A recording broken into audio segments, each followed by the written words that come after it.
तो 6 नंबर का एक क्वेश्चन कंफर्म है, तो स्टार्ट करते हैं 13.1 से। और 12th क्लास में 13.1 के अंदर हमें बताई गई है कंडीशनल प्रोबेबिलिटी। कंडीशनल प्रोबेबिलिटी, तो कंडीशनल प्रोबेबिलिटी कहने का मतलब ये कि एक इवेंट दूसरे इवेंट पर डिपेंड रहता है। मैं थ्योरी की ज्यादा बातें नहीं करूंगा, लेकिन थोड़ा सा मुझे बताना पड़ेगा। जब एक इवेंट किसी दूसरे इवेंट पर डिपेंड रहता है तो इसी को हम कहते हैं कंडीशनल प्रोबेबिलिटी। एक इवेंट होगा, उसी की वजह से पहले वाला इवेंट होगा, वरना वो इवेंट नहीं हो सकता। ठीक है, फॉर एग्जाम्पल अगर मैं तुमसे कह रहा हूं मैंने एक कॉइन टॉस करा और मैंने ये बोला एक कॉइन में टॉस कर रहा हूं तभी करूंगा जब पहले वाले टॉस पर हेड आएगा। ठीक है, जब इससे पहले वाले टॉस पर क्या आएगा, हेड। ठीक है, तो इस तरह की प्रोबेबिलिटी होती है कंडीशनल प्रोबेबिलिटी। खैर फॉर्मूला लिख लो और इसको कैसे निकालते हैं वो देखते हैं, थ्योरी की बात नहीं करते हैं। दो इवेंट है मेरे पास, प्रोबेबिलिटी ऑफ ए, इसको हम पढ़ते हैं probability of A given B. ये जो बीच वाला मैंने स्लैश लगाया है इसको ऑब्लिक मत पढ़ना, वैसे पढ़ने को तो पढ़ सकते हैं ए ऑब्लिक बी, लेकिन इसको यहाँ पर पढ़ना गिवन। हाँ तुम कह सकते हो given that probability of A given that B, मतलब ए के लिए काम करना है। तो देखो जब भी हम इस तरह की प्रोबेबिलिटी निकालते हैं कंडीशनल, हमेशा दो इवेंट के बीच में होती है। कंडीशनल प्रोबेबिलिटी हमेशा दो इवेंट के बीच में होती है। देखो दो इवेंट है, इवेंट ए और इवेंट बी, और उनमें से एक इवेंट जरूर हमें क्या बताया जाएगा, गिवन। ये वो क्लियर खुद ही बता देंगे कि कौन सा वाला इवेंट गिवन था। तो ध्यान रखना जो इवेंट गिवन होता है मतलब ऑब्लिक के बाद होता है उसकी प्रोबेबिलिटी आती है नीचे, उस वाले इवेंट की तो प्रोबेबिलिटी आएगी नीचे, और उन दो इवेंट का इंटरसेक्शन की प्रोबेबिलिटी आएगी ऊपर। उन दो इवेंट के इंटरसेक्शन की प्रोबेबिलिटी, ए का इंटरसेक्शन बी के साथ, उन दोनों की प्रोबेबिलिटी आएगी ऊपर। ठीक है, इंटरसेक्शन तुम्हें मालूम है, सिंपल 11th क्लास का टॉपिक था। ठीक है, और कैसे निकालेंगे वो यहाँ पे हम सीखेंगे। अब तो एक सिंपल सा फॉर्मूला था ये, इस पूरे एक्सरसाइज में ये फॉर्मूला चलता रहेगा। तो स्टार्ट करते हैं, स्टार्टिंग बड़े इजी क्वेश्चन से। Given that E and F are events, E और एफ दो इवेंट्स है, सच दैट प्रोबेबिलिटी हमें बता रखी है ई की प्रोबेबिलिटी है 0.6, एफ की प्रोबेबिलिटी है 0.3, और इंटरसेक्शन की भी प्रोबेबिलिटी दे रखी है 0.2, और हमसे पूछा है पी, प्रोबेबिलिटी बतानी है ई गिवन एफ, और प्रोबेबिलिटी बतानी है एफ गिवन ई। इन दोनों की प्रोबेबिलिटी हमें सॉल्व करनी है। ठीक है, तो देखो पहले ऊपर वाला देखते हैं, बताओ मुझे इसमें गिवन क्या है। गिवन एफ इवेंट है ना, और नीचे वाले में क्या गिवन है, गिवन ई इवेंट है। तो मैंने बताया था जो ऑब्लिक के बाद लिखा होता है उसकी प्रोबेबिलिटी आएगी नीचे, और दोनों के इंटरसेक्शन की प्रोबेबिलिटी आएगी ऊपर। और देखो दोनों वैल्यू दे रखी है, इंटरसेक्शन की प्रोबेबिलिटी ये रही 0.2, और एफ की प्रोबेबिलिटी ये रही 0.3, पॉइंट से पॉइंट गया 2/3। अब एफ गिवन ई, देखो ई की प्रोबेबिलिटी आएगी नीचे और दोनों के इंटरसेक्शन की प्रोबेबिलिटी आएगी ऊपर। मैंने भी बताया था जो गिवन होता है उसकी प्रोबेबिलिटी नीचे, यहाँ पर गिवन क्या है, ई इवेंट, तो ई की नीचे आ गई। हाँ इंटरसेक्शन तो वही है, E oblique E intersection F हो चाहे एफ इंटरसेक्शन ई हो, एक ही बात है, इसकी भी 0.2 ही है। और ई की प्रोबेबिलिटी कितनी है, 0.6, पॉइंट से पॉइंट काट दो, 1/3 आ गया आंसर। ठीक है, तो फर्स्ट पार्ट काफी इजी था। नेक्स्ट पार्ट देखते हैं। तो देखो अगला पार्ट जो हम करेंगे वो काफी इजी लग रहा है, ज्यादा मुश्किल काम नहीं है उस पार्ट को करने में। ठीक है, तो नेक्स्ट पार्ट करते हैं, पहले इसको रब कर देते हैं।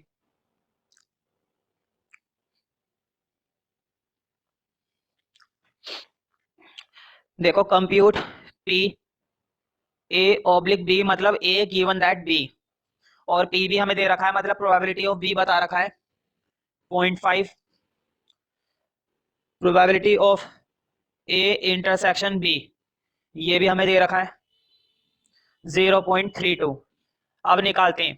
देखो जब मैं निकाल रहा हूँ ए गिवन दैट बी के लिए, मुझे बताओ यहाँ पर इस बार जो इवेंट बताया गिवन दैट वो बी है ना, ऑब्लिक के बाद वाला जो इवेंट होता है वो गिवन दैट होता है, तो गिवन दैट की प्रोबेबिलिटी नीचे और दोनों के इंटरसेक्शन की प्रोबेबिलिटी ऊपर।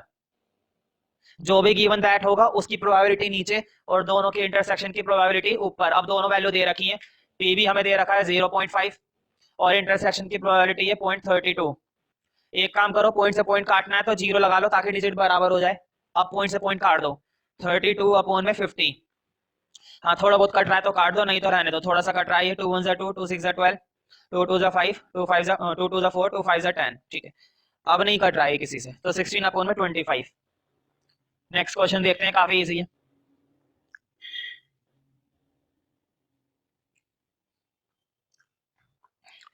इफ प्रोबेबिलिटी ऑफ ए 0.8, ए की प्रोबेबिलिटी बताइए 0.8 और बी की प्रोबेबिलिटी बताइए 0.5, बी ऑब्लिक ए की प्रोबेबिलिटी बताइए 0.4। तो कई सारे पार्ट्स हैं इसके, फर्स्ट पार्ट देखते हैं पहले। देखो इंटरसेक्शन की पूछी है, ए इंटरसेक्शन बी की प्रोबेबिलिटी, ठीक है। तो देखो इंटरसेक्शन का हमारे पास डायरेक्ट कोई फॉर्मूला नहीं होता, जो उन्होंने गिवन दिया ना इससे निकालेंगे। देखो उन्होंने हमें इसकी प्रोबेबिलिटी दे रखी है, एक काम करते हैं पहले इसका फॉर्मूला बनाते हैं। हमारा फॉर्मूला क्या बनता है, मुझे बताओ। जो गिवन दैट होता है उसकी प्रोबेबिलिटी नीचे आती है ना, और गिवन दैट कौन सा इवेंट है, ए इवेंट। ए की प्रोबेबिलिटी डालो नीचे, और इंटरसेक्शन की प्रोबेबिलिटी आएगी ऊपर। दोनों का इंटरसेक्शन ले लो। तुम देख रहे होंगे मैंने ए इंटरसेक्शन बी लिखा है, चाहे तुम बी इंटरसेक्शन ए लिखो चाहे ए इंटरसेक्शन बी लिखो, एक ही बात होती है। अब जो जो वैल्यू दे रखी है डाल दो। देखो कंडीशनल प्रोबेबिलिटी हमें दे रखी थी, इसकी वैल्यू दे रखी है ना, ये रही 0.4। इंटरसेक्शन की वैल्यू दी है क्या, नहीं, बल्कि वो तो हमसे पूछी है। हाँ, ए की दे रखी है 0.8। मुझे बताओ 0.8 इधर आके मल्टीप्लाई हो जाएगा ना, तो 0.4 की 0.8 से मल्टीप्लाई करोगे तो बताओ कितनी आएगी। 0.4 की 0.8 से मल्टीप्लाई करेंगे तो ये आएगा 0.32, probability of A intersection B. तो फर्स्ट पार्ट के लिए प्रोबेबिलिटी आ गई 0.32। तो फर्स्ट पार्ट का आंसर आ गया है 0.32। सेकंड पार्ट देखते हैं। प्रोबेबिलिटी पूछी है ए ऑब्लिक बी, मतलब A given that B, probability A given B. तो देखो जो चीज गिवन है उसकी प्रोबेबिलिटी नीचे, गिवन क्या है बी, तो बी की प्रोबेबिलिटी नीचे और दोनों का इंटरसेक्शन ऊपर। अब देखो इंटरसेक्शन मैंने फर्स्ट पार्ट में निकाल लिया था ना, इसलिए मैंने यहाँ पर लिख लिया था, इंटरसेक्शन निकाला था 0.32। हाँ, बी की प्रोबेबिलिटी हमें पहले से मालूम है 0.5। ये कटे तो काट लेना, नहीं तो रहने देना। देखो अगले में हमसे पूछा है यूनियन, अगले में हमसे क्या पूछा है, यूनियन। तो यूनियन का तुम्हें फॉर्मूला लगाना पड़ेगा 11th क्लास वाला, जो तुमने 11th क्लास में पढ़ा है। याद करो, यूनियन का फॉर्मूला होता है probability of A plus probability of B minus probability of A intersection B, दोनों के इंटरसेक्शन की प्रोबेबिलिटी। और अब ये तीनों चीजें हैं हमारे पास। देखो ए की प्रोबेबिलिटी है 0.8, बी की प्रोबेबिलिटी है 0.5, और ए इंटरसेक्शन बी की प्रोबेबिलिटी ये निकली हुई 0.32। हाँ, 0.8 0.5 को ऐड करेंगे 1.3 माइनस 0.32। हाँ, माइनस कर लेना इसको, जो भी आएगा तुम्हारा। मेरे ख्याल से 1.3 और 0.32, तो 8, और तुम्हारा इधर 12 में से 3 9, तो 0.98 प्रोबेबिलिटी आएगी यूनियन में, ठीक है। तो इसको थोड़ा ध्यान रखना। और पार्ट्स भी हैं इसके, अब और पार्ट्स नहीं है। नेक्स्ट क्वेश्चन देखते हैं, क्वेश्चन नंबर 4। इवेलुएट, इस बार हमें इवेलुएट करना है ए यूनियन बी, प्रोबेबिलिटी बतानी है ए यूनियन बी की, जबकि हमें दे रखा है 2 probability of A equal to probability of B equal to 5/13, मतलब ये प्रोबेबिलिटी हमें दे रखी है, ठीक है। और probability of A given B ये भी दे रखा है 2/5, और हमसे पूछा है यूनियन। देखो यूनियन तो हम निकाल लेंगे, पहले इंटरसेक्शन निकाल लेते हैं। यूनियन से पहले तुम्हें हमेशा जरूरत पड़ेगी इंटरसेक्शन की, और इंटरसेक्शन निकालने का खेल होता है। अगर इंटरसेक्शन निकाल लिया तो तुम्हारा काम बन जाएगा, और इंटरसेक्शन नहीं निकाल पा रहे हो तो नहीं हो पाएगा। तो पहला काम है इंटरसेक्शन निकालना। देखो 2 पी ए बता रखा है 5/13, 2 प्रोबेबिलिटी ऑफ ए कितना है 5/13, और ये तो डायरेक्ट इसके बराबर है, प्रोबेबिलिटी भी बता रखी है 5/13, है ना भाई। दोनों चीज आपस में इक्वल बताई थी, और ये 5/13 था, तो या तो ये वाली वैल्यू इसके बराबर है, ठीक है, और एक बार ये वैल्यू इसके बराबर है। तो यहाँ से तो प्रोबेबिलिटी ऑफ बी डायरेक्ट आ गई, लेकिन ए निकालने में थोड़ी सी कैलकुलेशन है। हाँ, 2 को इधर भेजना पड़ेगा 5/26। जब कोई इधर मल्टीप्लाई होता है तो इधर आके डिवाइड हो जाता है, तो प्रोबेबिलिटी ए आ गई और प्रोबेबिलिटी बी आ गई। अब तुम पहले इंटरसेक्शन निकालो। देखो उन्होंने फॉर्मूला दे रखा है हमें ए गिवन बी का, फॉर्मूला यही तो होता है ना, ए गिवन बी का, जो गिवन है उसकी प्रोबेबिलिटी नीचे और दोनों का इंटरसेक्शन ऊपर। तो देखो गिवन की प्रोबेबिलिटी हमें बताई है 2/5, ए ऑब्लिक बी की प्रोबेबिलिटी बता रखी है 2/5, और इंटरसेक्शन का पता नहीं है, वो तो खैर हम निकाल ही रहे हैं। हाँ, प्रोबेबिलिटी ऑफ बी, ये रहा प्रोबेबिलिटी ऑफ बी 5/13, 5/13 आया ना। अब तुम्हें मालूम है जब भी ये फ्रैक्शन इधर क्या हुआ है, ये फ्रैक्शन इधर क्या हुआ है 5/13 डिवाइड, उधर जाके क्या हो जाएगा 2/5 के साथ मल्टीप्लाई, तो 2/5 के साथ 5/13 मल्टीप्लाई हो गया, तो इंटरसेक्शन की प्रोबेबिलिटी आ जाएगी। ये मैं फिर से रिपीट कर देता हूँ, ये पूरा फ्रैक्शन इधर यहाँ पर क्या हुआ था डिवाइड, बिल्कुल यही फ्रैक्शन इधर आके क्या हो गया मल्टीप्लाई, तो 5 से 5 गया 2/13, इंटरसेक्शन की वैल्यू आ गई ये। अब 2/13 इंटरसेक्शन आ गया है, अब उसने पूछा था यूनियन, हम यूनियन निकाल देंगे। अब यूनियन का फॉर्मूला भी मैंने बताया था, ये होता है ए यूनियन बी बराबर होता है probability of A plus probability of B minus probability of A intersection B. तो देखो ए की प्रोबेबिलिटी हमारे पास पहले से ही है, ये थी तुम्हारी 5/26 प्लस बी की प्रोबेबिलिटी पहले से ही है, ये थी 5/13 प्लस, और इंटरसेक्शन की अभी निकाली है ये रही 2/13। हाँ इसको एलसीएम वगैरह ले लेना, हो जाएगा। ठीक है, तो एलसीएम ले लेना इस वाले पार्ट में।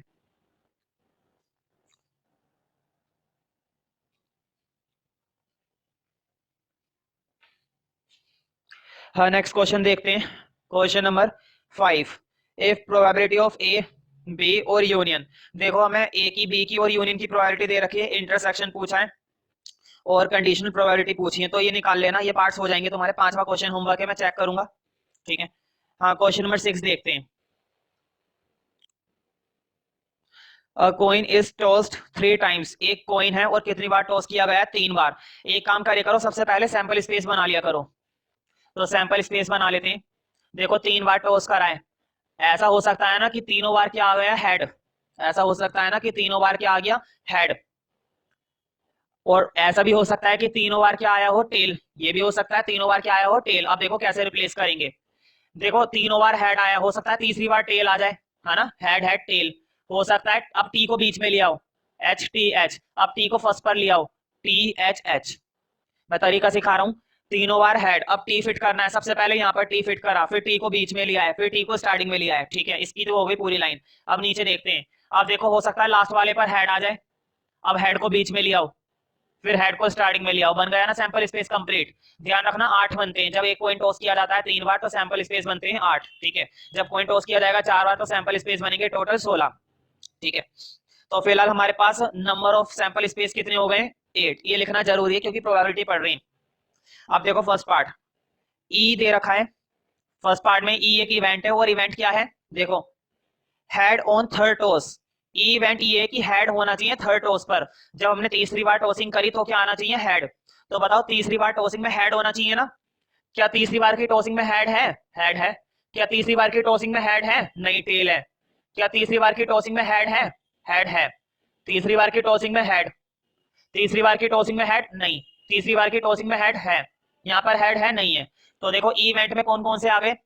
Triple H, H T H, T H H, T T H, बस ये 4 आए। अब एफ इवेंट बना लेते हैं। पहला काम है तुम्हारा इवेंट बनाना, अगर इवेंट बनाने में गलती कर दी तो गड़बड़ हो जाएगी। अब देखो एफ क्या है? Head on first 2 tosses. F एक ऐसा इवेंट है, वो कह रहे हैं हेड होना चाहिए शुरू की 2 टॉसेस पर। शुरू की 2 टॉसिंग में क्या होना चाहिए? हेड। तो देखो बताओ शुरू की 2 टॉसिंग में हेड है ना? ले लो इसे। क्या शुरू की 2 टॉसिंग में हेड है? देखो शुरू की 2 टॉसिंग में बोला है, तीसरी में हो या ना हो हमें कोई मतलब नहीं है। देखो तीसरी में था, तीसरी में नहीं था, तो तीसरे में होगा कोई बात नहीं, नहीं होगा ना सही। ठीक है, हमें तो बस ये देखना है कि शुरू की 2 टॉसिंग में हेड है या नहीं। ठीक है, कभी तीसरा वाला केस अपने आप ही बना लो। कुछ बच्चों को प्रोबेबिलिटी में लगता है कि भैया शुरू के 2 टॉसिस में हेड बोला है, इसमें तो तीनों में आ रहा है। अरे भाई शुरू के 2 में बोला है तो शुरू के 2 में ले तो लिया, अब तीसरे में ये थोड़ी ना बोला है कि तीसरे में नहीं होना चाहिए। उसने तो कुछ भी नहीं कहा कि तीसरे में होना चाहिए नहीं होना चाहिए। ठीक है, हमें तीसरे को देखना ही नहीं है। कंडीशन देखो शुरू के 2 तक की बस। जितना कंफ्यूज हो गए प्रोबेबिलिटी में उतना ही खराब हो जाएगा, गड़बड़ हो जाएगी फिर सारी। ठीक है, सिंपली सोचो बस। बताओ शुरू की 2 टॉसिस में है हेड? नहीं है। शुरू की 2 में नहीं है, शुरू की 2 नहीं है, यहाँ पर भी नहीं है, यहाँ पर भी नहीं है, यहाँ पर भी नहीं है, बस ये 2 ही मिल पाए। हाथ के हाथ इंटरसेक्शन और बना लिया करो, इनका वरना दिक्कत होती है। अब देखो इंटरसेक्शन बनाना तो तुम्हें 11th क्लास से पता होना चाहिए। इंटरसेक्शन का मतलब होता है वो पार्ट जो कॉमन होता है। बताओ ई में और एफ में क्या क्या कॉमन है? बताओ एच एच आ रहा है ना दोनों में, तो एक ले लो ट्रिपल एच। अब देखते हैं क्या ये वाला आ रहा है? ये वाला तो नहीं आ रहा, 2 हेड 1 टेल। देखो एक भी नहीं है इसके अंदर, बस एक ही आया। अब इन तीनों के हाथ के हाथ प्रोबेबिलिटी निकाल ले करो। देखो ई की प्रोबेबिलिटी कितना आसान है, कितने कम वो है? 1 2 3 4, 4 है, और टोटल सैंपल स्पेस में कितने थे? 8। हाथ के हाथ एफ की भी निकाल ले करो, 1 2, टोटल कितने थे सैंपल स्पेस में? 8। हाथ के हाथ इंटरसेक्शन की भी निकाल ले करो, कितने हैं? 1, और टोटल कितने थे सैंपल स्पेस में? 8। अब जो क्वेश्चन बोलेगा वो निकाल देंगे।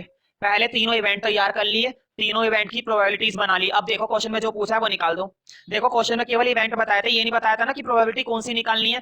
तो जो जनरल फॉर्मूला बनता है ना वो वाली प्रोबेबिलिटी निकाल दे करो। जनरली हम एफ को मानते हैं गिवन, तो प्रोबेबिलिटी ये निकाले करो ई गिवन एफ। जब क्वेश्चन ने कुछ नहीं बताया एफ को गिवन मान ले करो। तो देखो दोनों का इंटरसेक्शन ऊपर और जो गिवन है उसकी प्रोबेबिलिटी नीचे। तो देखो दोनों का इंटरसेक्शन तो आएगा ऊपर, इंटरसेक्शन की प्रोबेबिलिटी ये रही 1/8, और एफ के लिए प्रोबेबिलिटी ये रही 2/8, 8 से 8 कट जाएगा, कुल मिलाकर 1/2। इसका आंसर आएगा तुम्हारा 1/2। ठीक है, तो देखो सेकंड पार्ट करके देखना इसका, सेकंड पार्ट, थर्ड पार्ट। ठीक है, ये तुम कर सकते हो।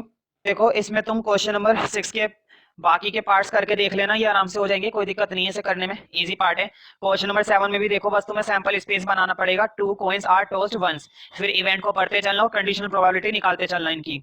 क्वेश्चन नंबर 8, हाँ क्वेश्चन नंबर 8 में देखो इस डाई को 3 बार टॉस किया गया है, ध्यान रखना 3 बार की टॉसिंग का कभी भी कोई क्वेश्चन नहीं आता, क्योंकि मालूम है जब एक डाई को 2 बार टॉस किए जाते हैं तो कितने सैंपल स्पेस बनते हैं, 36।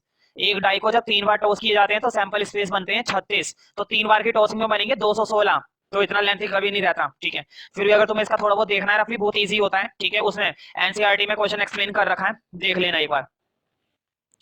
ये देख लेना तुम्हारा पेज नंबर 30.29। क्वेश्चन नंबर 9 देखते हैं, और 9 पर टिक कर लो, कई बार आ चुका है 1 नंबर में अब तक।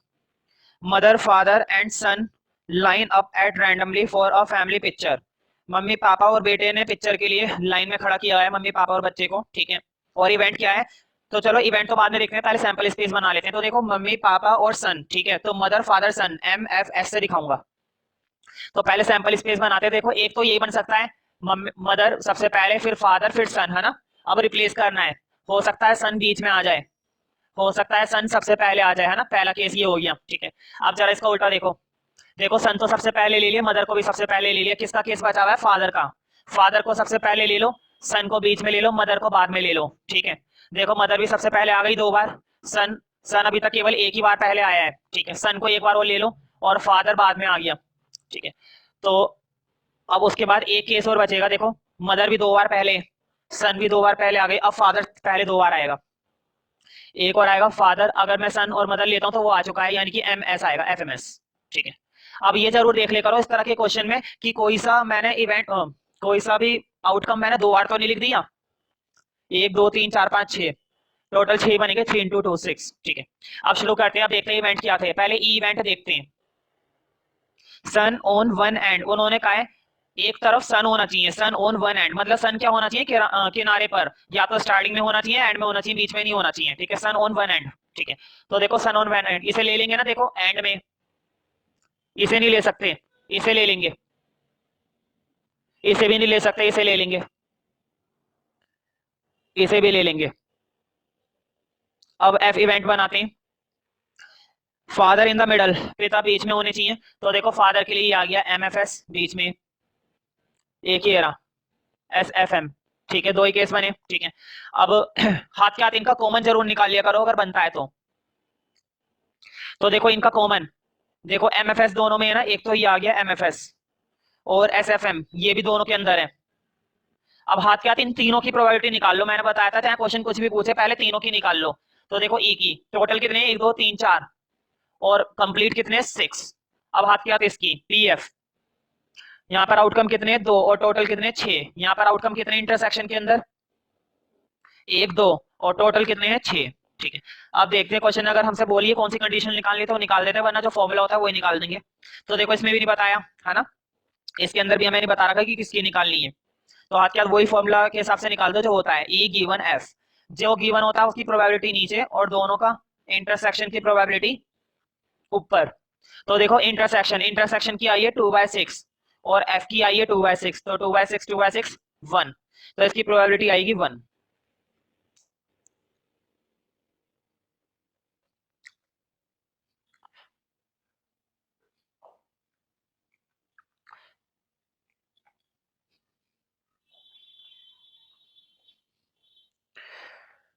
क्वेश्चन नंबर 10 देखते हैं।